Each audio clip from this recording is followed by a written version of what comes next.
Hi everybody, welcome to another Weight Watcher meal. Today we are making Weight Watcher Swiss steak. Why are you laughing? Because you just started giving me a smirk. So the first thing you want to do is preheat your oven to 350. This is a two-stepper, so you have to brown the meat first and transfer it. And then what you want to do is get your frying pan and spray it with Pam, instead of me going through it, on medium heat. Now, I'm making a double batch of this so we can have leftovers. So you want 1 pound of round steak, and you just want to put that in your skillet, just like that.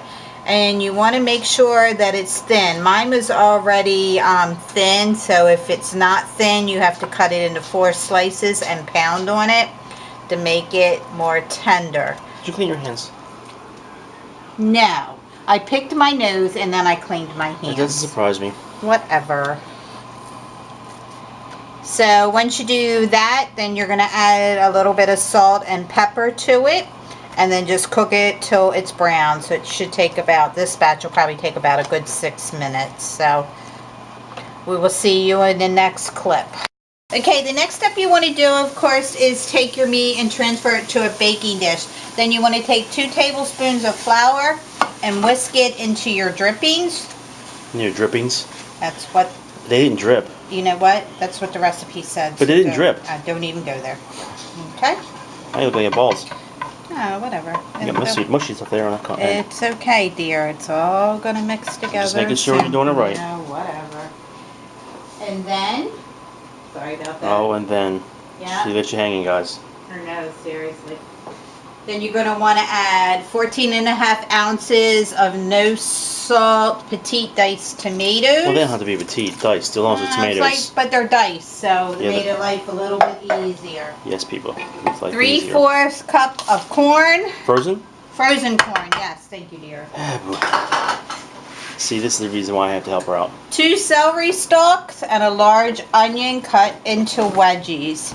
And you just want to cook this and bring this to a boil. They look like a wedge. Whatever. They will in a couple of minutes. And then, I forgot how many teaspoons. Give me Oh my goodness. So I gotta take the lid off of this. Oh man. Are you done? What are you putting in?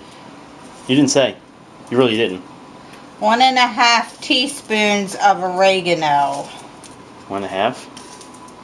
Is that for a double batch or a single batch? I done told them I'm making a double batch of this, but I'm giving them the recipe for the single batch. Okay. So, all right. There you go, people. And then you just want to cook this and bring it to a boil.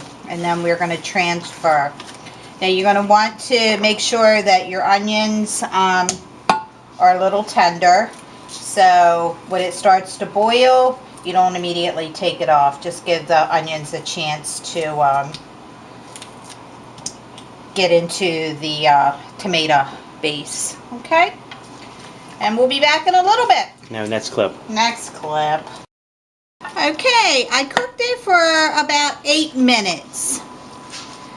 So you just want to pour that all on top of your steak, and then you want to cover it, and you want to bake it. Well, that piece ain't covered. Oh, whatever. You said you put the cover on top of your steak. Oh, now you got more uncovered. You know My what? goodness. We are so done.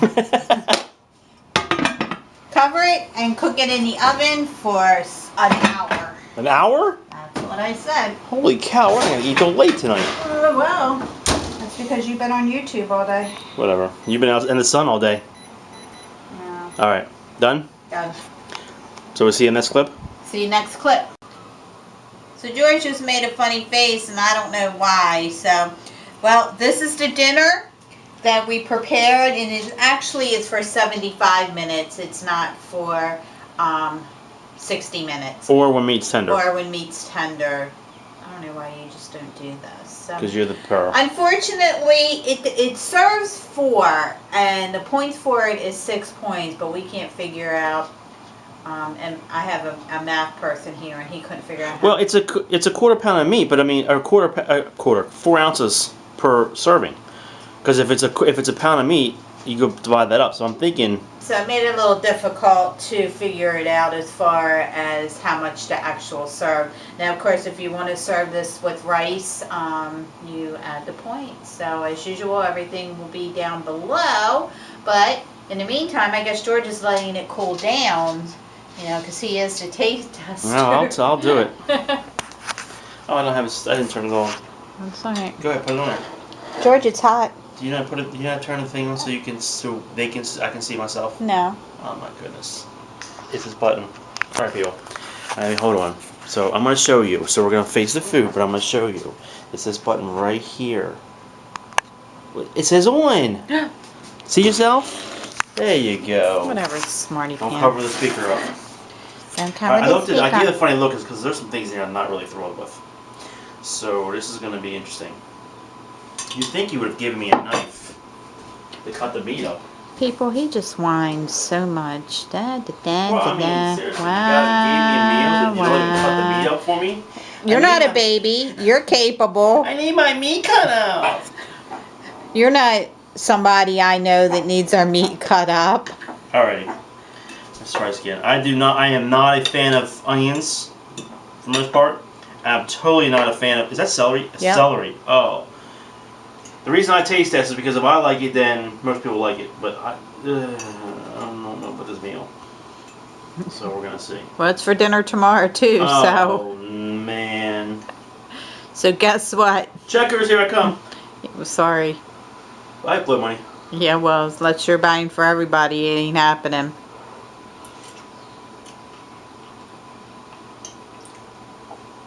Actually, that's not bad at all. And I had a piece of celery and onion in it. Not bad. Wow. Not bad. Would we make it again? Would be one of my top ones, no. But I mean, I could eat it again. Okay. All right. Well, you heard from the picky one, so see you next time. Really? That's all you gotta say? That's all I gotta say. Alrighty. Let's eat.